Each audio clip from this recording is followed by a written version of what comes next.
Onto the stage for special Kavidai Parichathas. Let's welcome her with a warm round of applause.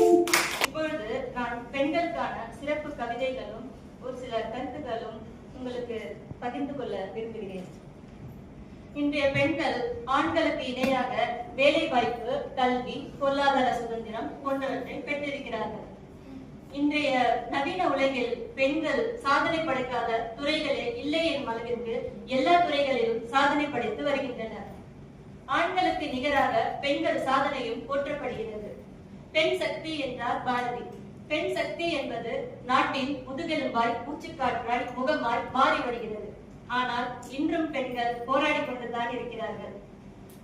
நாள்தோறும் சக்கரம் போல் ஓயாமல் சுழன்று வேலை செய்து வரும் பெண்கள் அனைவருமே போற்றப்பட வேண்டிய நடமாடும் தெய்வம்தான்.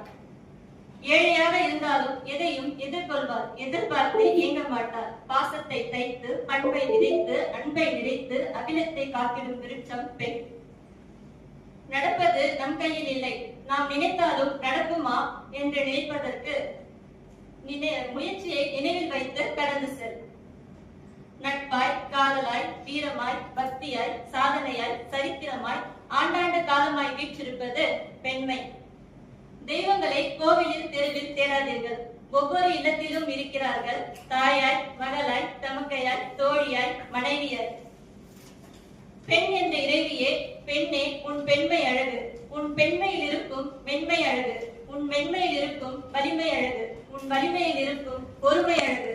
உன் பொறுமையில் இருக்கும் சாதனை அழகு. உன் சாதனையில் இருக்கும் புன்னகை அழகு. உன் புன்னகையில் இருக்கும் வெறுமை அழகு. வெறுமை முதல் பிரபஞ்சம் வரை அனைத்திலும் உன் பேரழகு நீக்கமர நிறைந்திருக்கிறது பெண்ணே. உன் மதிப்பை நீ உணர், உன்னையே நீ வணங்கு. நீ இன்றி அசையாது ஈரேழு உலகமும். இத்துடன் எனது உரையை நிறைவு செய்து உங்களை விடைபெறுகிறேன்.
visiting talent, Miss Mishali, onto the stage.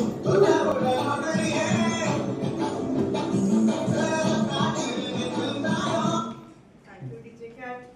Thank you, DJ Cat. Sorry. கண்மணி அன்போட காதலன் நான் நான் எழுதும் லெட்டர் மடல் இல்லை கடிதாசி வச்சுக்கலாமா? கடிதமே இருக்கட்டும். படி.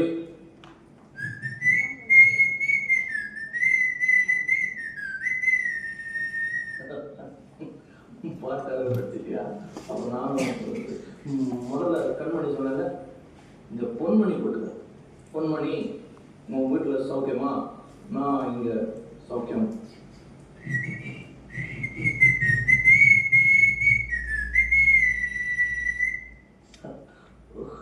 உன்னை நினச்சி பார்க்கும்போது கவிதை மனசில் அருவி மாதிரி கொட்டுது. ஆனால் அதை எழுதணும்னு உட்காந்தா எழுத்து தான் வார்த்தை.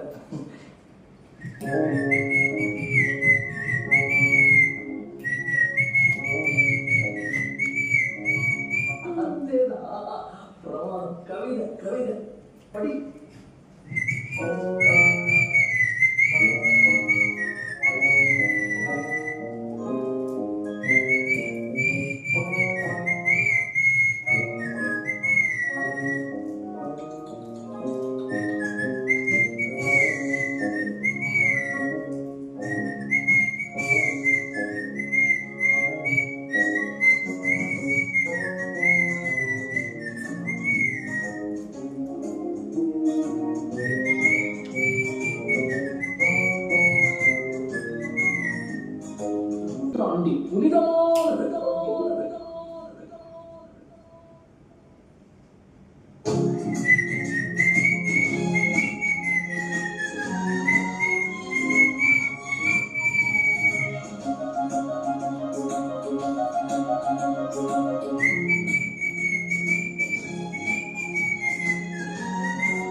A unique sense of humor with a stand-up comedy performance. Let's send her a loud cheers.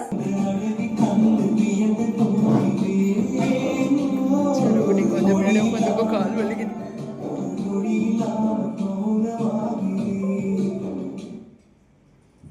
Hi, லர்னா base கேக்குதா?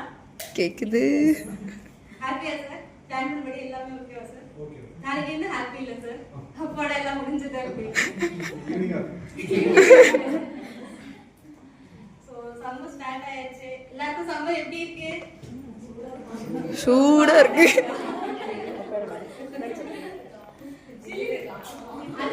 ஒரே நிமிஷம் வச்சுக்கோடா, நான் வர சாய் எடுத்துட்டு வந்துடுறேன்.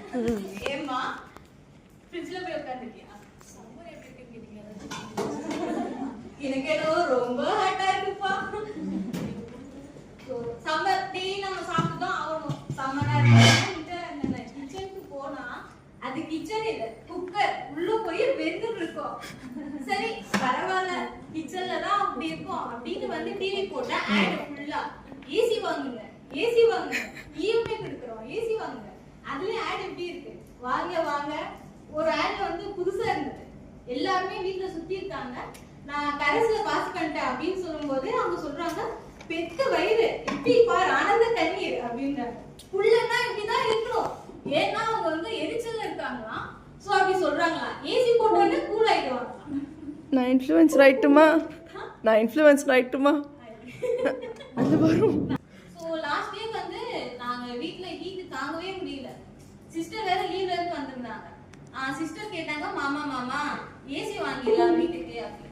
ஒய்ஃப் கேட்டாலும் வாங்காம இருக்கலாம், மச்சினிச்சு கேட்டா வாங்காம இருக்க முடியுமா? சோ என் ஹஸ்பண்ட் வந்து வாங்கலாம், ஏசி வாங்க போலாம் அப்படின்னு போயிட்டோம். ஒரு கடைக்கு போனா ஏசி 5000 தான் அப்படின்னு போட்டிருந்தாங்க.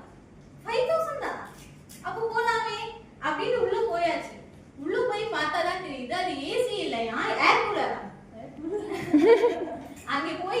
ஏர் கூலர் ஆன் பண்ணா அப்படி காத்து சில்லுன்னு வாவ் எவ்வளவு நல்லா இருக்கு சூப்பரா இருக்கு வாங்கிடலாம் அப்படின்னு வீட்டுக்குள்ள வந்து போட்டு பார்த்தா அந்த ஏர் கூலர் இல்ல ஏர் ஃப்ரையர் அது அந்த சைடு இருக்க ஹீட் எல்லாம் புடிச்சு இந்த சைடு டவுன் பண்ணி விடுது. சோ நெக்ஸ்ட் வந்து இன்னொரு கேட்டகரி இருக்காங்க ரொம்ப மோசமான கேட்டகரி. எப்படின்னா சம்மர்ல என்ன ப்ராப்ளம் இருந்தாலும் டீ குடிக்கலாமா தொழுதான் ஆயிடுச்சு ஒரு டீ குடிக்கலாமா ரொம்ப வேர்க்குது ஒரு டீ குடிக்கலாமா ரொம்ப சில்லுன்னு இருக்கு ஒரு டீ குடிக்கலாமா வரலாம் ஒரு டீ குடிக்க போகலாமா அப்படின்னு எப்படி முடியுதுன்னு தெரியல வேர்த்து ஊத்தும் ரொம்ப வேர்க்குது ஒரு டீ குடிச்சா ரொம்ப கஷ்டமா இருக்கு ஒரு டீ குடிச்சுக்கலாம். மேம் சொன்னீங்கல்ல மேம் ஒரு உமனுக்கு பிஹைண்ட் வந்து மேன் தான் இருப்பாங்க அப்படி கண்டிப்பா என் பிஹைண்ட்ல வந்து என் ஹஸ்பண்ட் தான் இருக்காரு. ஏன்னா கொரோனா டைம்ல அவர் ஒர்க் ஃப்ரம் ஹோம் ஒரு நாளைக்கு வந்து ஒரு 12 டீ குடிப்பாரு. நான் நினைச்சேன் நெக்ஸ்ட் ஒர்க் ஃப்ரம் ஹோம் இருக்கும்போது நானும் வேலைக்கு போயிடணும். சோ டீ தான் குடிக்கிறது. ஏன்னா அவ்வளோ டீ ஒரு டீ முடிச்சு அந்த பாத்திரம் க்ளீன் பண்ணி கூட முடிஞ்சிருக்காரு. அடுத்த டீ ஒரு டீ நல்லா இருக்கும் கூட ஒரு குட்டி பச்சி வாவ்.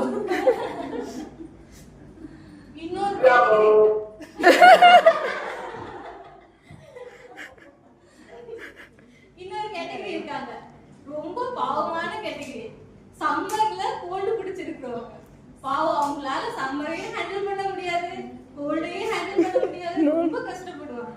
அது ஏசி வச்சுக்கலாம் ஏர் கூலர் வாங்கிக்கலாம் அட்லீஸ்ட் ஃபேன் வாங்கிக்கலாம் இல்ல வெளியே கூட படுத்துக்கலாம் நமக்கு தண்ணி கிடைக்கும் ஃபுட்டு கிடைக்கும் எல்லாமே கிடைக்கும். ஆனா பாவம் இல்லைங்களா அவங்களுக்கு தண்ணியும் கிடைக்காது ஃபுட்டும் கிடைக்கிறது ரொம்ப கஷ்டம். ஸோ நம்மளால முடிஞ்ச ஒரு குட்டி ஹெல்ப் என்னன்னா பேட்ஸ்க்கு தண்ணி வச்சுக்கலாம் எல்லாரோட வீட்டு டெரஸ்லயும் தண்ணி கொஞ்சம் ஃபுட் வச்சுக்கலாம். ஸோ அது அவங்களுக்கும் ஹெல்ப் நமக்கு கொஞ்சம் நிம்மதியா இருக்கும் நிறைய ஹெல்ப் பண்ணிக்கலாம்.